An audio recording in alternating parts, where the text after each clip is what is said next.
All right, it's time for the Wrestling Perspective podcast. That guy's Ace Still, Lars Frederiksen. I'm Dennis Farrell. Guys, we have a very, very special guest this month on the Wrestling Perspective. Since we've toned it down to one guest a month, we decided to go big or go home. Nic Nemeth joining us, former. I know. You're saying former Monkeys lead man? Yeah, I know. Nesmith? Yes. Well, I got an idea. Yes. Why don't you just be quiet? And thank you. And thank God we got one of the old monkeys. I want to let you know that I one know of the that you're part surviving of monkeys. You're the last surviving monkey. Oh my God. I can't believe I did that. I'm trying not to Start swear. again. GD. Okay, let's.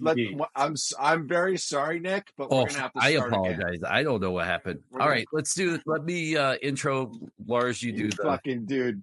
Come on, just look it up on Google, bro. Just fucking Google it. Listen, make a little post-it note. Put it on your fucking computer, bro. I'm a professional, Nick. Oh, I apologize. And I'm a borderline idiot, so there's that. We got Peter Nesmith on the show today, ladies and gentlemen. Take the last train to Clarksville. Somewhere. Station. Yeah. All right. Lars, go ahead. I'm sitting this one out. Just start it again. All right. It's time for the Wrestling Perspective podcast where we never make mistakes. That guy right there is Ace Still. I'm Dennis Farrell. Lars Frederiksen. Lars, what a big show tonight. It's huge. I'm pretty excited to have Nick on the show. We're not going to get away from it. No, we're not. But you know what? Here's a guy that spent the majority of his career up north. I mean, 19 years, Nick? 19 plus. Yeah. About 19 and a half. I think. That's a long time. And, you know, we're all very familiar with you, obviously. You know, you're at this new stage of your life, your wrestling career. I mean, I've been seeing you bounce in New Japan, TNA, obviously. You know, obviously it's got to be a new lease on life in a lot of ways for your wrestling career. It really is. I didn't come from independence. I wasn't like a legacy. So I've had a very weird go of it. So I just was a college wrestler, tried to let WWE go, hey, if you Google my name, I'm the all-time winningest wrestler at Kent. And I only did it just so you could Google my name and give me a tryout for WWE. So as much as I loved amateur wrestling, there was no, man, I was Division I, Kent State University, not the biggest wrestling school in the world, but Division I, and our dual meets would have 8 or 9 people at them, maybe at the most.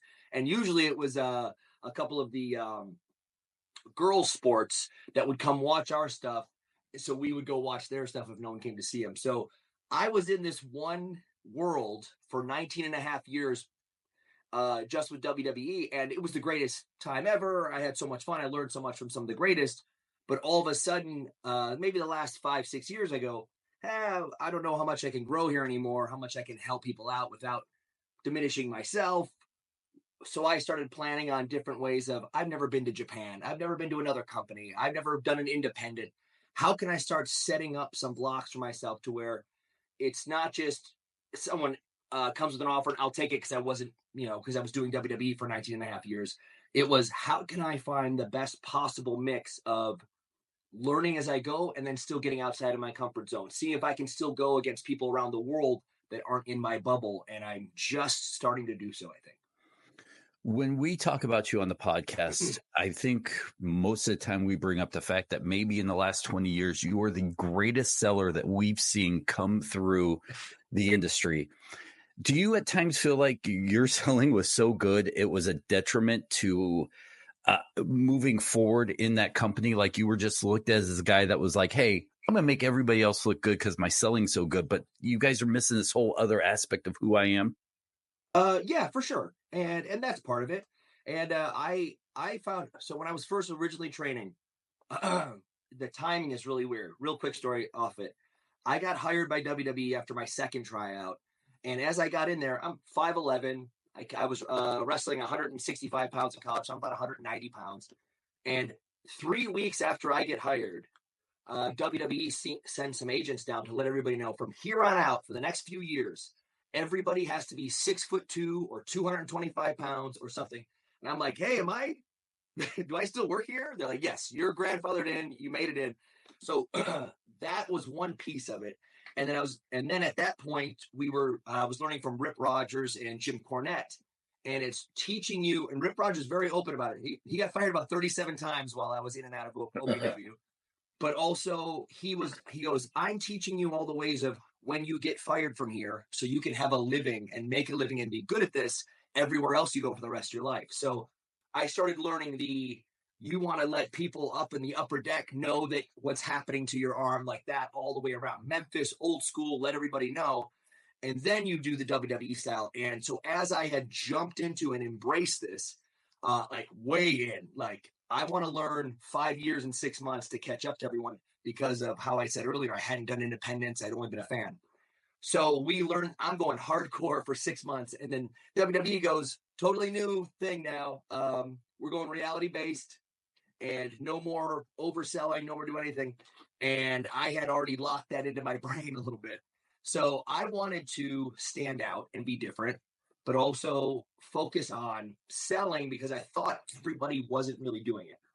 And someone who I love to hate, Randy Orton, is very good at his job. And at the time, he was a really young guy, probably fighting for the world title. And everybody in independence or an OVW would watch him and go, okay, short black hair, black trunks, stone faced, act like a hard ass, don't sell anything, and I'm going to be the next Randy. And I went, screw that. I put my blonde hair in pigtails, pink trunks. When someone punched me, I flipped over the top rope and said, I want to stand out because everyone is doing it this one way. So I think all those pieces, also while I'm trying to learn how to wrestle, made it stand out. So where some people go, hey, you have good psychology. Hey, you tell a good story. Hey, you can put a match together. Hey, if somebody gets hurt, you can take over. You can do anything. I think it stood out the selling the most because one, people, no matter what they say and what the story is or what they believe in the ring, there's still this thing in the back of your head where you want to look strong. And sometimes that's detrimental to the business. And I went above and beyond and said, if it's not my turn and it's someone else's, I want them to think they are that much better because I helped 5% more than anybody else would have. And then, of course, that did to a point where they go, man, we love watching you take Sheamus's finish. So you're going to take it 500 more times. And you go, oh, okay, great. So that's, upside and the downside. You get 19 and a half years. People start to realize how good you are and what you can do. But also, if you take a finisher better than everybody else, that's what we want to see on Monday nights, I would say you rival Finkel, probably, don't you, for as long as you were with the Fed? I really don't know. That's a good question. That's really interesting. I have no idea. But yeah, it's I don't know who else. Who else is up there? I'm sure there's somebody in the office. He looks much better than a tux than I do. So and I did caught a little bit of him when we used catching his old school entrance coming out to Welcome to the Jungle. I got to be backstage and watch him do his entrance from the old days. So I caught a couple little cool things. That's cool. I remember getting a call just one Sunday from him to be somewhere, and I was like, this is Howard Finkel. I'm like, oh my God. And I got a terrible Finkel, but I'm just saying. I can't do Finkel either. I got that same phone call. Yeah, you're training. And I went to my phone afterwards, and it's a voicemail, and it's 203. And you're like, uh-oh, am I fired? Mm-hmm. And that's when he was in the office letting people know that they're going on, a dark match or going to Raw. Yeah. And he does it exactly like he's announcing Madison Square Garden. Yep. I can't do it justice. Like, this is Howard Finkel. You will be debuting. And I saved that for 8 or 9 years. And one time switched over to a phone. It didn't come. But I had that forever. So another thing I got out of what you surmised your career of 19 years really quick, but with the selling is that you took a chance and you just stated, and I remember this version of OVW, everyone looked like they were very much the same build. Everyone just looked like they shot people off the ropes the same, just technically, you know what I mean? Everyone went Benoit style. I do this, I do that. Like, just for lack of a better, that became the blueprint for people. And you took a chance. Did you take a chance just ballsy on your own? Or was it something like the urging of Rip from Rip that said, hey, you know what? If you don't stand out, you don't try anything, Otherwise, you're just going to be run of the mill. And like you said, I'm not 6'2", I'm not this, I'm not that. What do I do? It's a little bit of both, because it's something, when you do a bunch of homework for a lot of years and you figure things out, you're like, okay, this is starting to make sense to me. You're watching ways to have it work. But again, I was very new to the system. I was just a fan. So nobody in my family had done anything. I didn't know the ins and outs. I didn't know the formulas. I was just a fan. So I'm listening to this guy who's super crazy, but awesome. And you don't know what's good and what's bad. And he's telling you to F off, and he's also shaping you to have psychology for the rest of your life. But it was something that I noticed, and I go, man, I definitely fought with it in my head. I go, I know this is going to stand out, but I also, it's either going to hurt me or it's going to have a bunch of guys here want to work with me. But also, I'm in a developmental, so wanting guys to work with me here, does that really translate to when you go to actual TV or Raw or something? So it was something that I always thought about, and I go, screw it. I'm confident enough that I am going to work hard enough to be as good or better than anybody here. So if I can be as good and figure out all the other steps, and also when I take a finish, it looks like an MMA finish, I want people to believe that part, but also know that the rest of it was just as good or better than anybody else, all while I'm trying to figure out what you're doing. I knew I was kind of, you're not giving something away, but it is a little bit of a risk. Like, I'm not going to look strong. And in the back of your head, we need somebody who's strong, especially if you're 5'11" and we're trying to find a world champion. You're not going to be that guy if you're just bouncing around. So you have to find some medium of this tiny little piece of somewhere to where you stand out other than the selling, to where it's you take over a match and you see it in your eye and you're like, oh, we can get behind this guy when he has his chance, but when it's not, he's going to make our guys look fantastic. Well, one of the things I've been noticing, I mean, on the tail end of your time there in the WWE, it seemed like you were the guy that they would call if they needed to make somebody look good, or you were almost like, how would I explain? You were like waiting in the wings. We need to put this guy over. Let's get somebody really good that can make him look $1 million. You're that guy. That's not my question. That's just, but my question is this. You come out of this, you have a reputation. Going to different companies, you're doing the indies again. How do you protect Bill? Because, you go to some of these indie shows and you see guys kicking out of 5 pile drivers, you know what I mean? And then 28 excuse me, I shouldn't swear, but 28, P.D. Williams specials, Canadian destroyers. And it's like, that's obviously, what you're talking about is the believability, the psychology. And I'm sorry, but a lot of that is lost in today's professional wrestling. How do you protect yourself? Are you like picking and choosing what you're doing as far as like, how can if I can work with that guy or not? That's a great question, because that was a thing that I'm close with Zack Ryder, and he's been doing the independents for a few years and doing really well. And I go, man, when I'm out of here, this is years ago, I go, can I do all these moves? Can I remember all these moves? Am I going to take 3 power bombs and nip up and go, yeah, and then go into, I go, I don't think that's for me. But also, I've a little bit in the bubble of WWE only. When you go to a different show, if you go to a TNA or you go to an independent, and that's what their product is, it's up to me to be able to put myself into there and find a way to adapt, because that's what I did for 20 years. So psychology wise, I do see things like that. And you go, oh man, how do I put myself in this situation? But also you can do a point where you do have that equity built into you to where I can have my style of match, still adapt to whatever company I'm in at that time, and go, this is the product that this independent is giving. Am I going to adapt to it somewhat and then still show you all the things I can do? Absolutely. But I had a real issue.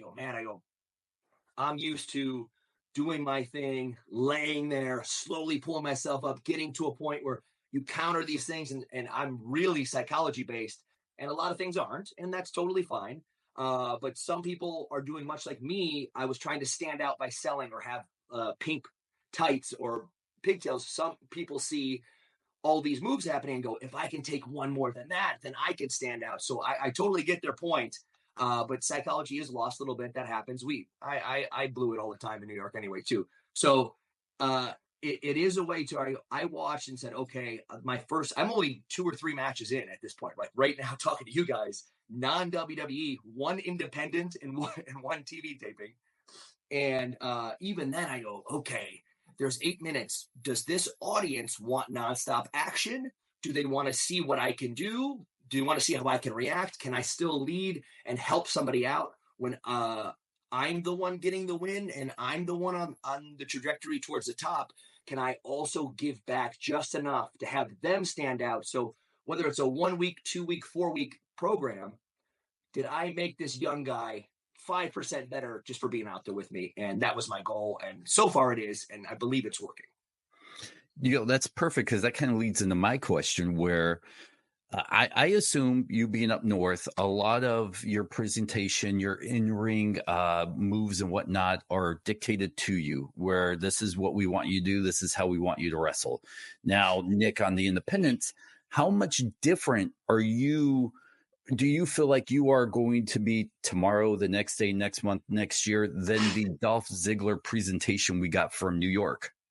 I've been planning this for a while. So I've said that I've adapted, blah, blah, blah, but I've been planning it out to where I have the psychology. I'm able to do a little bit more. And with WWE, a lot of the times, especially the last maybe 2 years I was there, even a 2-segment match would be 3 minutes, a commercial break in 3 minutes or something along those lines. So that's not a lot of time to do different things. But every time it came down to it, I knew, I would say 90% of the time, the match was for somebody else. So at the top of it, like, hey, we lost 2 minutes in the first segment. All right, take my thing out, take my amateur wrestling out, take my 1 false finish out, and then let's make this guy look that much stronger going into break, whatever. And at a point, there becomes an issue with that. But 19 years later, it's too late. So to go back and fix it. But it was a thing where it's like, I got yelled at by Arn Anderson, like, why aren't you doing this amateur wrestling stuff that nobody else is here doing? Gable's doing it now and fantastically. But at the time, nobody was. And I go, well, I had a 4-minute match. They cut 2.5 minutes out of it, and it's for the other guy. So when it came down to, like, we cut my entrance, we cut my 30 seconds of getting some cradles and rolling some people up, and we went right into the business for it. So on the live events, sure, I'm doing all those different things, having the best time in the world, and then teaching somebody who's in there with me, here's what you do when they're sitting on their hands. Oh, they're ready to go. Here's what we do. And you get 20, 25 minutes to have fun. But TV-wise, you don't, whether you want to or not. Or if it's something, a big special thing, and you go over 30 seconds or a minute, you're taking that away from Roman, it better be good and it better count. So I'm trying to still find the formula that works. And I'm 2 matches in so far. So I'll keep it going. Speaking of teaching, I said this when I was in NXT a couple of years ago when, excuse me, you'll echo this. You don't get any better. Lars and I have talked about this. If he doesn't play with better musicians, he doesn't get better. He doesn't elevate his game. You don't get better as a wrestler, as a worker, unless you're opposite sides of someone, usually locking up with them, which will teach you and lead the way. When I was in NXT, I would look up at the main roster when they didn't have anybody leading the new kids, because every couple of years they say, we don't need the guys that are mechanics. Let's just get a bunch of new people, which, side note, I see the reason sometimes why you train someone from scratch instead of getting bad habits. But back to my point of, I would look at Bobby Roode, and Bobby Roode was handled so beautifully in NXT when they brought him in, the robe, the glorious, everything. And this was before you two had tagged. They put that together. So I'm really talking about 3 years ago.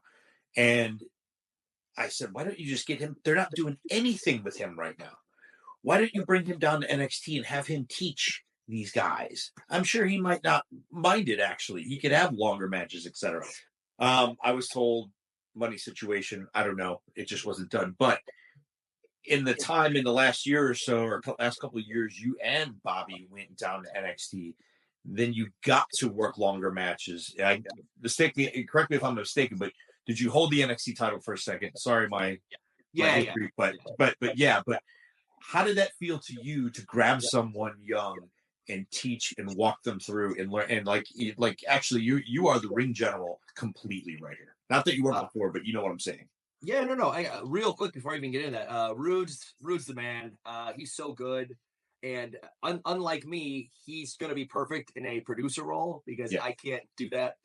I can help behind the scenes. And when someone comes up to me after the match afterwards, or I can pull somebody aside and say, hey, this one little thing I saw, that I love that. Rude is an actual grown-up, so he can wear the suit and go do everything else. I can't do any of that stuff. I've been in a real job since I was 20 or something, but still. It was great, too, because a lot of times you go, hey, we're really looking forward to you helping this guy out. And it's like, they're half bullshitting you because they just want you to let him get more in a match. In this situation with NXT, it was genuinely, we love this Steiner kid. Mm-hmm. He's there with a bunch of young guys. Can you go help? And it was a genuine ask. I go, oh, hell yeah. I love this. And Bob with me, so we can even just putting things together. Bob can Root can add a point. Or let if I can't explain it good enough, Steiner can be like, what about this? And he's like, here's why we're doing this, and here all these different pieces. And then actually being in the ring, actually having a televised match, and then having the time that's not 3 minutes, you have 19 minutes or something. Like, great. And my absolute favorite part is when you have those timed matches, it's the main event of the show. There's no overrun like you used to have. You get the real show, and that really makes you want to go in there and go, not only just the psychology, not only we're doing this for a reason, and here's why we're countering this to have this payoff later. When you get to a point of, hey, the match before you went 4 minutes heavy. Sorry, your 19 minutes is 14 and a half. And what we need you to do is at 9:59, get somebody's arm raised in a logo. No problem. Got it. Or even the best, the second or third segment of the show, hey, we mistimed it. There's a minute and a half to go, and we have to get off the air, and you have to accomplish these 3 goals. That's when it gets exciting for me. So, that's my favorite. Like, hey, kid, we're skipping all this bullshit. Here's what we're going with. Spear me out of my boots. All right, here we go. And then that's the exciting part, because I did the first time we went to SmackDown on Fridays. We had they go, guys, remember, this is the first time in a long time. There is no overrun. So it's like a tag or a 6-man, and it's going to be Roman spearing me, obviously. And then 1, 2, 3, arm raise, whatever, blah, blah. And he goes, but they were extra nervous. Like, guys, remember, there's no overrun. I'm like, I'm cocky all day to tell Michael Hayes to shut the hell up. I got it. Don't worry. We got to a thing, and there's a bunch of moving parts, and there is 30 seconds to go before it goes to black. And Roman's diving on us, and he's still got to pick up bodies, bring him in the ring, get to another spot, get to a spear, get his arm raised, get the 3 count. And I go, holy shit. He jumps on me, but I get up and go, we got to go now in the ring, spear, finish. And I roll him in. We just go, and it's spear. And the ref on the bump down, the ref follows us with the 1, 2, 3. And as he's pulling his hand off, we go black. And so we just barely got it. Wow. I was a little too cocky that day. But if it's me and another guy, I can take care of it. It was like 6 people. But Michael Hayes let me have it. He's like, you told me you got it all figured out. I go, I'm sorry. But I'm like, we got it in. We got the arm raise and the logo half second before it went dark. But it's those things like that, and being able to have that moment of, hey, I know you planned on getting 6 cool moves in. Here's the important part. And you're all doing it while you have 5 seconds to whisper to somebody on the fly as you're going. That's when it gets so exciting for me. And that's, I think, while I was the break in case of emergency on the wall, because, hey, somebody's got a world title match and somebody got a concussion, boom, he can be in there, and I can be in there and make it happen. And one, somehow have it be believable because of the equity, but also I can talk to this person. I can set up everything. I can help anything that goes down. That's why I'm there. So one of the things I've always been curious about, when you're down at OVW, you're wrestling under your real name, Peter Nesmith. Alone surviving. I wonder how long it was going to take to get to the Monkeys reference. Yeah, I take the last train to Louisville. Clarksville. You had to call Davy Jones. You're like, look, bro, band's not working out for me. I'm going pro wrestling.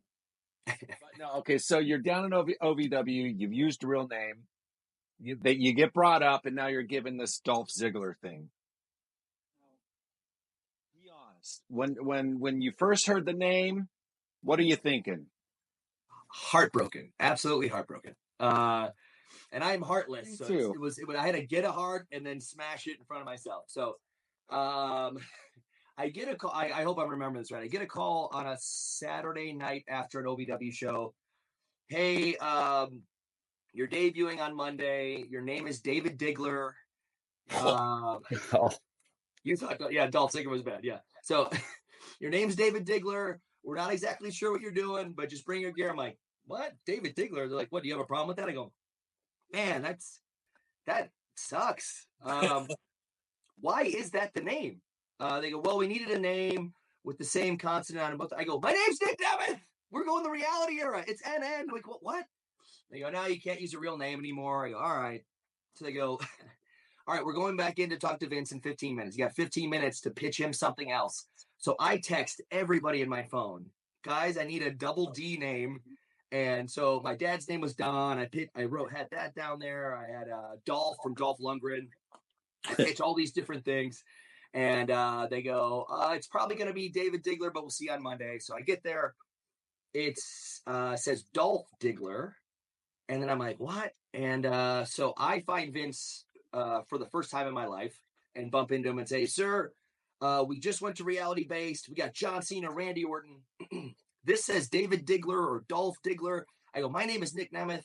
You can Google my name. I broke these records. I would love to be the best possible reason that you have like legitimacy in this new era. And he goes, nope. Dolph Ziggler stands out. That's it. And he walked away and I went, okay, here we go.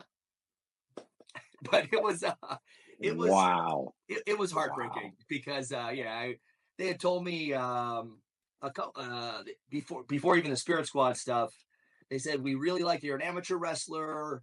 At the time, a lot of people they were very Batista had a bunch of tattoos, so much like Randy, a bunch of people were doing tattoo stuff. And they go, you don't have any tattoos. You're an amateur wrestler. You're a clean cut kid. We want you to be Kurt Angle's understudy. And I'm like, this is a dream come true. Wow. This is the best.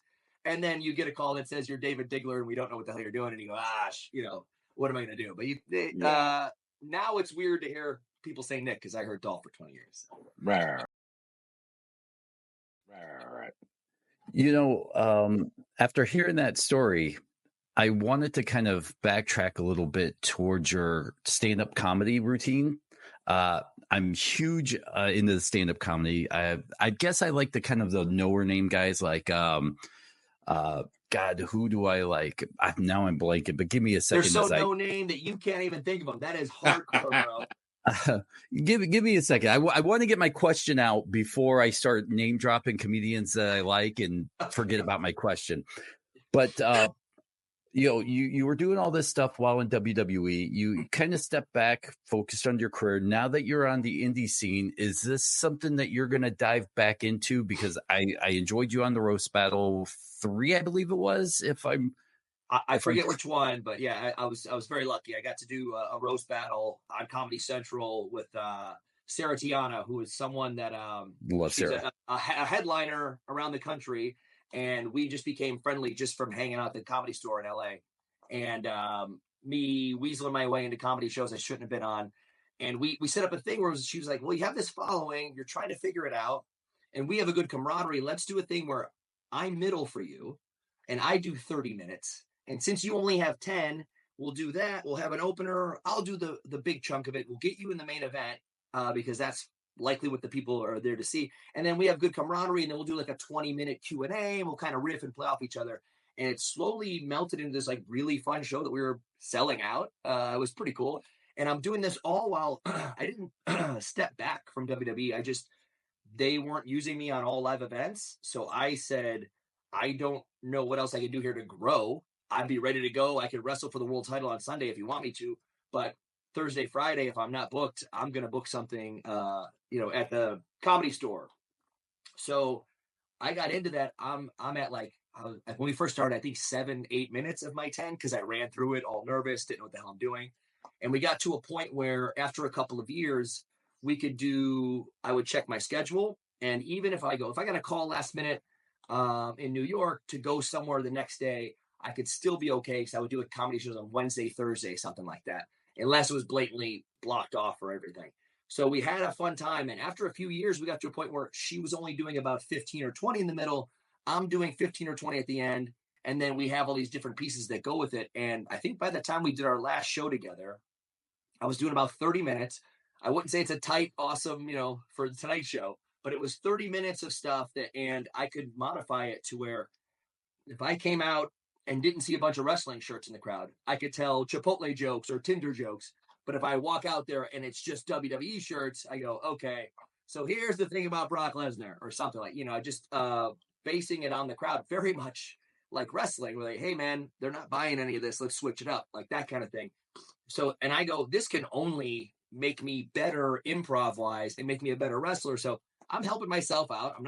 I'm not falling down or doing headlocks, and still getting more comfortable on the mic, getting more experience, and then always be ready to go in case, the writing on the wall looks like I'm there to help everybody else out. Let me start doing some other things so I can be constantly trying to evolve in some type of renaissance man where I can go do a movie if you want me to. I can do a TV show. I can go on Fox News and talk politics. I can do stand-up comedy. I can tell you about NASDAQ that morning. I can tell you why our stock is trading at 2020 instead of 1950. And so when you can do all these things, you go, I'm doing all this just to be the best possible WWE superstar. And whether they want to or not, I'm bettering myself while I do it. And to kind of follow up, guys like Ryan Sickler for me, Jimmy Pardo, two huge guys I'm a big fan of. Do you listen to a lot of comedy podcasts? Are you even a podcast listener guy? I almost listen to zero, like zero. If someone tells me something, I go, huge respect for everybody that's involved. He only listens to the Monkees circa 1961 to 67. A 33 record, and it's just it's their famous podcast, Last Train Talk, Zero Pod. I listen to nothing, and if someone goes, "Hey, I want you to listen to this podcast," I'll be like, with our phones now, I go screenshot the video or the 90 seconds of audio because I'm not doing it. I really don't, but I do. This is a favorite thing for me because I got to there was I think Netflix gave out about 5,000 comedy specials a couple years ago, and 4,987 of them, I was like, a couple minutes in, and I go, what can I do to find something better? So comics that I liked or didn't know, I would follow on Instagram. I don't do TikTok, which is probably the better way to find them. But if I saw somebody putting a 30 or 90 second bit out, I go, oh, that's pretty good. New follow. Great. Okay. Hey, they're appearing at this show. Great. Oh, they're on this guy's podcast. Well, maybe I'll find out one day. So I would do all these different things. And there's people that I bumped into in New York that were doing, like Sam Morrill. He's really funny. Love him. And it's just, there's so many people out there doing things. And I don't really do the YouTube people. I don't really know them. Maybe I'm probably the generation that's a little bit too old for that. So the TikToks and YouTube is not for me, but people that are 20, 30, 35, 40, I'm following them on Instagram, and then you find them out, and then you watch their sets, or you can find their, and I go, that's who I'm going to go find their Netflix stand-up special or something else, because I was getting kind of turned off by a lot of them. Sadly. I've got pure wrestling questions. Finally. Yeah, I know. You're loving that, right? I want to ask you about Pat Patterson. Please. When I was at NXT right after he passed, and one of the coolest things, I don't know if I've ever talked about this, but we were putting stuff together for the day of TV, and all of a sudden on the Tron in the little arena, and I'm telling you, the world stopped, and they put up the back alley match with Sergeant Slaughter and Pat, and all of us, including Hunter, everyone, Regal, we just sat and watched wrestling. It was the coolest thing I'd ever seen. I felt for the people around. I never worked with them, cross paths, of course, at some point, but never worked with them close. Never got to know them. Just know the legend. Give me some memories of Pat. Man, anything that pops to mind. I have so many. I was every time he was there, he would sit in catering and tell me probably the same 5 or 10 stories for 10 years in a row, which was the best, because he's basically he's like a Bill Murray's character at like the Lounge Singer, but in real life. And he wants everybody to be having fun, and he wants to tell a joke to an entire table and then go right into a song. It's very much, I never put that together, the Bill Murray's Lounge Singer, but it's so perfect because man, he knew so much, and he was focused so much on psychology and moments and getting crowds to react. And we would argue all the time in the best possible way, but it would just, because he would be like, you got to lay there for 2 minutes and let them feel it. And I go, Pat, the whole match is 3 minutes. I can't lay there for 2. You're trying to like let him know that it's 20 times, but that psychology and all the stuff that he has, and the one thing he yells at you about, you think you have a perfect match, and you come back and he goes, "What the hell was that?" And you go, "Ah," and it was the best because I knew it was coming from whether we yelled at each other or not, it was coming from I want you to be the best, and the only way to do it, you got to get yelled at. And you're like, okay, got it. I love that. And something he made clear several times before we got really closer was he goes, "I don't care if I like you as a person or hate your guts. There's something there with you, and I'm trying to bring it out to make it this much better for the whole show." So he goes, "If I hated your guts, I would still do the same thing." And then but we were becoming friends as we did it. But man, every time, and the most famous line that luckily he stopped using on me after about 1,000 times, and I watched him do it about 10,000 times, was in catering. He's in the middle of telling me a story. Someone will come in to interrupt, and he'd be like, "Oh, hey, it's you. You know who was asking about you?" And they're like, "Oh, who?" He goes, "Nobody." And I watched him do that about 10,000 times and laugh his ass off. And even some people he had done it to 10 or 15 times over the course of these years. I knew it was coming. They knew it was coming. And we would have tears in our eyes laughing.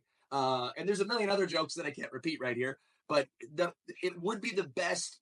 Like, he wants to have a good time. He wants to be on stage. He wants to be a wrestler for the rest of his life. And he was. And that's what he would go on cruises just to do karaoke and tell jokes in between, because he wanted to be on. He has that thing that we all have in our heads of like, I want everyone looking at me doing what I'm doing, and I'm great at it. And isn't this great? Like, everyone else came up here and sang songs. I'm telling jokes and acting like Johnny Carson in between. Isn't my show better? And it's because we have this thing in our minds that we have to be great at it and have everyone look at us. And it's just, I got to be really close with him for the last 10 years there, maybe. And it was so good to when something special happened and you could come back and I could still get yelled at, but he would still say, "Hey, you got this thing here and this thing there." And it makes you that much better long term when you're like, not only do I want this to be awesome, not only do I want this to steal the show tonight and then have Vince go, "Why isn't this guy the world champ?" You got to go back and explain to Pat Patterson, who has done everything in his business, and he's sitting there like this, and you got to explain to him why you didn't do something that you both knew made sense. So you got that in the back of your head. And when you get there, and then everybody would sometimes get that applause in Gorilla, and sometimes it's bullshit, and sometimes because the guy you're in the match with is their guy or something, or it's the real one where they go, "That was awesome," and you get those applause and you're high-fiving everybody, and you get a big hug from Pat, and then he'll be like, "We got to talk later. You got to think you messed up. Sorry." And you go, "Damn it." And you're like, "Okay, great." And you just have that moment of you're never good enough in a positive way, because you're like, how do I get back there and fix that one little piece this time? And then when I do, there's some other little piece, and it's just a perfectionist. I want to stand out. I want to be the best. And you have it, and you'll come back, and every once in a while you get that big high five or the hug, and then, or he'll cut you some slack and wait a day and be like, "Hey, listen, watch this part." You kind of mess it up. You're like, "Damn it." And it's great. You're always learning and you're always getting better. Yeah. I hated being stale. So doing those things has made it so much better. He had an innate ability to have a cigarette in his hand. I've never seen a man walk around with no smoke, but he was smoking. It was amazing. I don't know how the hell he did that. I smoked a pack of cigarettes with Pat. He's the nicest guy in the world.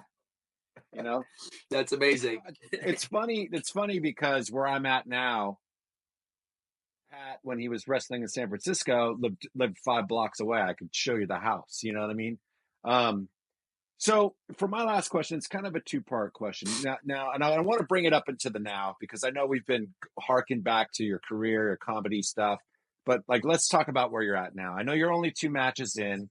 I believe you are a contracted wrestler for TNA now. Is that correct? One way or another, yeah. Well, that was an answer. But one way or another. So so what was part of that decision of going there, choosing them out of everybody? And secondly, is there something at this point now? I know you're only 2 matches in, but you see where wrestling is now. Is there something at this point where you're just like, nah, never gonna do that? So first and foremost, one, I've been planning the last couple of years for a while, watching different things.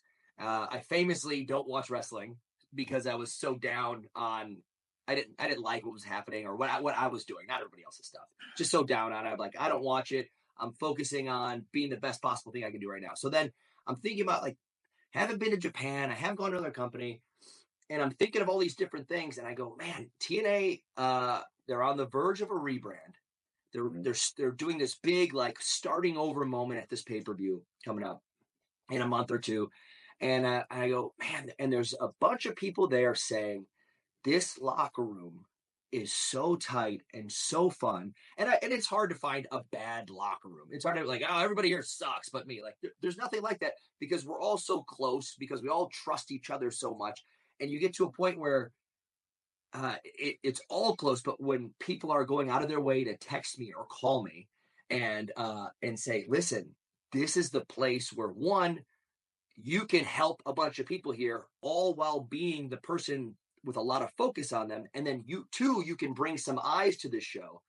And there's all these different little pieces. And I go, man, I can still help. I can still teach, but also I got 20 more years to go. Can I grow here and become even bigger than everything I've amassed in my past?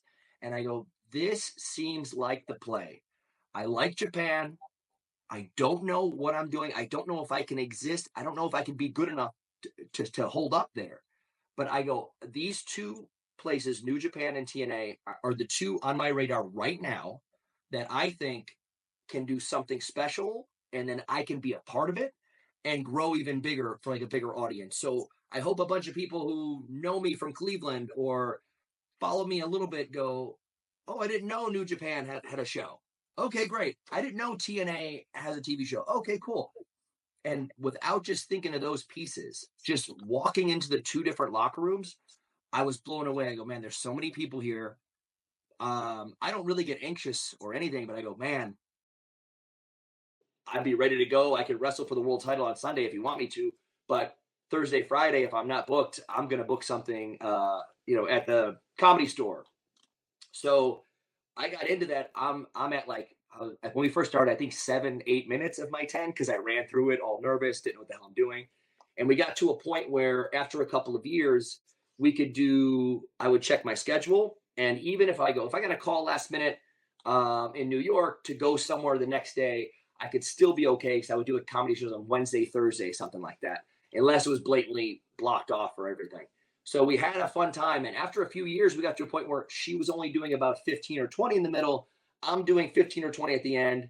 And then we have all these different pieces that go with it. And I think by the time we did our last show together, I was doing about 30 minutes. I wouldn't say it's a tight, awesome, for the Tonight Show, but it was 30 minutes of stuff and I could modify it to where if I came out and didn't see a bunch of wrestling shirts in the crowd, I could tell Chipotle jokes or Tinder jokes. But if I walk out there and it's just WWE shirts, I go, okay, so here's the thing about Brock Lesnar or something like, just basing it on the crowd, very much like wrestling, where like, hey man, they're not buying any of this. Let's switch it up, like that kind of thing. So, and I go, this can only make me better improv wise and make me a better wrestler. So I'm helping myself out. I'm not falling down or doing headlocks, and still getting more comfortable on the mic, getting more experience, and then always be ready to go in case, the writing on the wall looks like I'm there to help everybody else out. Let me start doing some other things so I can be constantly trying to evolve in some type of Renaissance man, where I can go do a movie if you want me to. I can do a TV show. I can go on Fox News and talk politics. I can do stand-up comedy. I can tell you about NASDAQ that morning. I can tell you why our stock is trading at 2020 instead of 1950. And so when you can do all these things, you go, I'm doing all this just to be the best possible WWE superstar. And whether they want to or not, I'm bettering myself while I do it. And to kind of follow up, guys like Ryan Sickler for me, Jimmy Pardo, two huge guys I'm a big fan. We're going here. All right. Des Moines, Iowa. This guy. Okay, I saw that clip of him online. I think I can make something work with him. But man, a lot of it is emailing with people you don't know, scary stuff. And I'm really excited because I don't know what's going to happen. I think I can go. I'm in the best shape of my life. I've been very lucky. I think I missed 3 weeks of work in 19 years.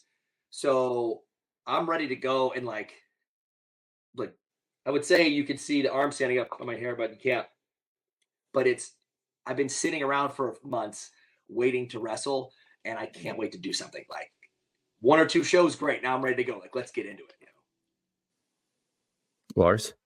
You know what? I had another question, but then it left. So please carry on, Ace. But it's coming back. Just go on, Ace. Go on. Bringing up the indies, I think it's an interesting thing that when you leave a ring you've been in for 20 years, let's just say, now you have to walk out and take a look at the ring and look for the holes in the ring, check the ropes. How does that feel? That's part of the nervousness, I'm sure. Like, that is, I mean, and that's one piece of it. Like, there's so many other ones. Like, sure. There's no locker room. Make sure you bring tape. What? Like, yeah. I'm very spoiled, but I've been very lucky for the last 2 years to get pieces here and there. And it's like, I know to bring tape. I know to, hey, show me that move on somebody else first, brother. You know, like that. Like, you're describing it. It sounds like a Mortal Kombat finisher, but I'm not really sure. Like, okay. And then it genuinely is walking. Like, I was hidden for that the TNA pay-per-view Hard to Kill, so I didn't even get to check the arena, see what the ring was like. Nothing. Yeah. So the next day we're going over some stuff. We go to TV taping, and I'm very used to putting my body out there on the WWE's posts, which have a plastic thing, or like hard plastic that you smack into and it hurts, but you get a lot of noise. And I took a post. I think it comes out on Thursday, and it's just a steel pipe, and I go, oh, I didn't even get any noise.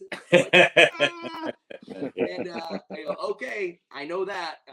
You check exactly like you said. You check around the ring, like, oh, is there some pointy thing that's gonna rip my head open when I take a turnbuckle? Yep. And it doesn't apply to TNA stuff, but it is a different section. But when you start doing independence, you do go, okay, there's no steps to get up there. How do I do this? Oh, the ring ropes are what? Oh, this one's loose and it's coming off. And very much, I was in my comfort zone for a long time, but I learned to be like, I need to check all these things out. You really do. It's a real reality check. But if I didn't have that group chat, Zach Ryder, Brian Myers, a couple other guys, Matt Cardona, sorry, he'll try and sue me or something. If I didn't have that, I would be coming in 100% blind and going, oh, sure, this seems fine. And having that in your back pocket, just help from your friends is huge. And I'm going to fall on them 2,000 more times in the next 6 months. Sure. Well, I know we're running low on time and we got to wrap this up. So I'm going to keep it simple with my last question. And it's just, you can just simply answer it yes or no. You sound like a very calculated individual, as you should be in this business, as any performer should be. And I'm sure there might be a plan if you're in your mind, oh, maybe I'll go back up north and finish it off there. Would your name, would that have a factor in you going back? That's interesting. I don't think so. I am calculating. I am planning out the next couple of years. But the next few years really don't involve New York in any way, shape, or form. So it's not I'm going to do this just so they want me back. I asked to leave because I feel like in the position I'm in, there's nothing more to accomplish. So even if the world becomes set on fire by how awesome I'm doing, it's not to be like, see guys, oh, it is to say, see you guys, but it's not to say, see you guys, I'm coming back. It's just this is a totally different chapter of my life. I'm looking to do this for the next 15, 20 years if I can make it work.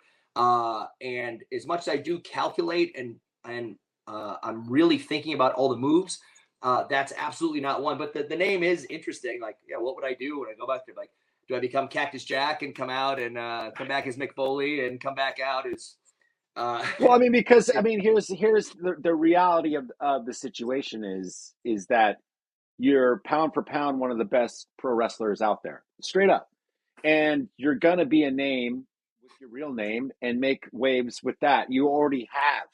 It's already a proven factor. As a matter of fact, I think you're way more palatable to people because of the name.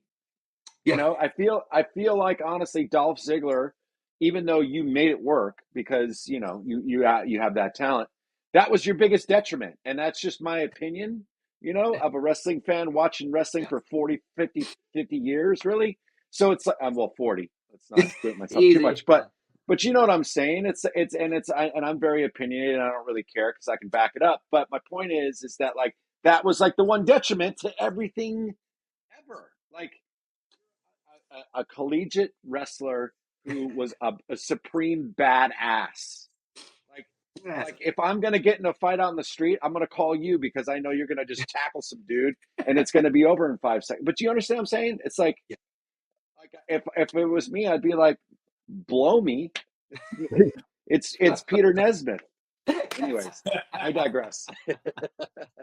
No, I as much as that name was, I think it was just to stand out. And here's what my thinking really quickly was: Vince or the team or whatever was like, the guy's height, he doesn't really know anybody. We don't have anything for him. He's not a legacy. Blah blah blah. He's not coming from the independents and doing a certain thing. He goes, I'll give him a name that stands out. He's probably a fast learner, but the height of his extent will be wrestling on superstars and helping somebody win and go do something else. So I feel like that's what the plan was. And very quickly, I hope, it was realized that like, oh, he's a fast learner. He's really good and he can do some special stuff. And quickly I was into some things, but you can't just go, oh, I mean, you can go, hey, Kofi doesn't have a Jamaican accent anymore. Anyway, here we go. And you can do something like that. But there was a point where I was like, hey, do you think that we're actually doing something with me now instead of just like having me get beat up?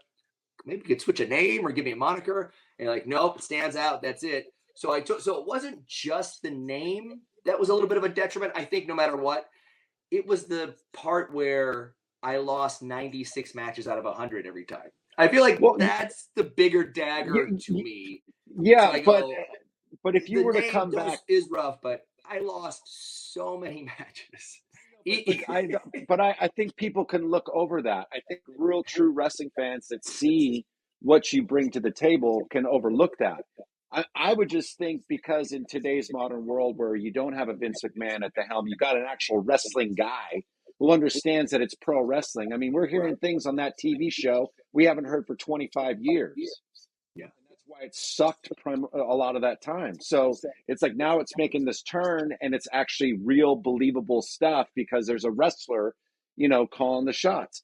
If I'm a wrestler, it's like a musician seeing another musician. I can go, Phil Demmel is a great fucking guitar player. Kerry King is a great guitar player. Steve Whale is a great guitar player. You know what I'm saying? Dolph Ziggler is a great wrestler. You know what I mean? Like, obviously you're not that guy, but you know what I mean? It's like, I'm going to bring him in because I know what his value is on a wrestling thing. You know what I mean? Because that's what it seems like they're valuing people now, not just entertainment. Look at us, the Miz and things like that. Like, I mean, if you look at it, it's becoming more of this real thing now. So that's why I say it. But, I just... That makes sense. I get that. And I'm lucky. I'm fortunate as hell. I can do amateur wrestling with somebody and I could do sports entertainment, or I can find a mix based on the show, based on the situation. I love that I'm able to do that because of all the experience that I got in New York and everything that I got to learning from Pat, learning from some of the greats. And it just, I was spoiled with my learning. So I think I have a lot to give either way, but I totally understand what you mean. Like I think it's funny. It's funny hearing my real name. So I've been focusing on, just say wanted man, because I got this trademarked. I want it to be a thing, because hearing my name now is so odd to me, because that the first 10 years of hearing Dolph Ziggler, I'm like, what? But now I get to a point, TNA, they're chanting Nick, and I go, oh man, that's going to take some time to get used to. And it's so weird. That's a name I was fighting for 20 years. But having all that experience and knowing where you can help no matter what the situation, whatever your name is, it doesn't matter. People know, we know you. We know what you can do. Can you come help our place? And I go, you bet your ass I can. Where can people find you? Do you have any upcoming bookings? Stay out of my house. I'm sorry about that, by the way. Yes. New security. It's all set. It's fine. What? I'm so sorry. What are you at, like social media stuff? Yeah, sure. I mean, I did have my Monkeys 45 I was trying to get autographed in all fairness, so I didn't mean to overstep that boundary between us. I took, so right after I got released WWE, I took a little break from social media, which was awesome. I still read all my news on there. It was nice to take a little break. And now I get to promote TNA or New Japan stuff that I'm doing. So yeah, it's at Nic Nemeth and at Nic T Nemeth currently, because on Twitter I was at Heel Ziggler for about 15 years, and somebody else has my name, so got a little T in there. So at Nic T Nemeth on Twitter, and at Nic Nemeth on Instagram, and in between jokey fun stuff, I just, hey, come check out TNA Thursday nights on Access TV, and then I'll put like a picture of Fletch or something on there, or Guns N' Roses or something. All right, guys, this was a great podcast. Thank you so much for taking time out of your night to come talk TNA, independence, everything you have going on, Nick. Lars, Ace, anything before we end this? I just want to say I appreciate that you're out in the world teaching the generation now. A lot's gotten lost in quite a few years. There's not a lot of leaders out there. I hope to see the people you lead excel to the next level, because that's what's needed for our business. So I appreciate you. Hey, thanks. And that's the goal. Like, it's so weird. To a point, I'm a little unselfish, but I want to be awesome. I'm going to be awesome. I'm going to kick ass, but I want to bring some others with me, and I want to give back, and I want to tell Moose, this is why we're doing this. You see this? It was when I'm gone. Yeah. And then one day he's going to be telling somebody, this is why we're doing it. And I go, that's exactly it. This is great. My legacy won't just be titles or winning or being known. It's, I gave back, and everybody's better for it since I was there. Indeed.